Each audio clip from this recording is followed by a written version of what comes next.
మనకు అనిపిస్తుంది, నన్ను ఎవ్వరూ చూడలేరే, నా వేదనని ఎవరూ అర్థం చేసుకోలేరే, నేను ఇంటిలో ఈ 4 గోడల మధ్యలో నేను ఎలా మదన పడుతున్నాను అది ఎవరికి తెలియదు కదా. మనుషులు ఎవ్వరు చూడలేని పరిస్థితిలో మన జీవితం ఉన్నా, అంత దుర్భరమైన స్థితిలోకి మన జీవితం వెళ్ళిపోయినా, యోనాను చూడగలిగిన దేవుని కన్నులు మనల్ని కూడా చూస్తున్నాయి అని ఎప్పుడు మనం మర్చిపోవడానికి వీలు లేదు. స్తోత్రం చెప్దాం, హల్లెలూయా.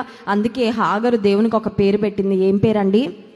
చూచుచున్న దేవుడు, ఎల్ రోయి. అయ్యా నువ్వు చూస్తున్నావయ్యా నన్ను, నా కుమారుణ్ణి ఇప్పుడు ఎవరు చూడట్లేదు, ఎవరు చూసే పరిస్థితుల్లో మా జీవితం లేదు, చాలా భయంకరంగా చాలా దుర్భరంగా ఈ అరణ్యంలో మేము తిరుగులాడుతూ ఉన్నాం, కానీ నువ్వైతే చూస్తున్నావయ్యా. చూచుచున్న దేవుడు హాగరును పిలిచాడండి, హాగరుతో మాట్లాడాడు. నీ పిల్లవాని యొక్క ప్రార్థన నాకు వినపడినది హాగరు, నిన్ను చూస్తున్నా, నేను నీ కుమారుని చూస్తున్నా, నీ కుమారుని యొక్క ప్రార్థన కూడా నేను విన్నాను, నేను నీ పక్షంగా కార్యం జరిగిస్తాను, నీ కుమారుని పక్షంగా కార్యం జరిగిస్తానని ఆనాడు హాగరుతో మరి మాట్లాడిన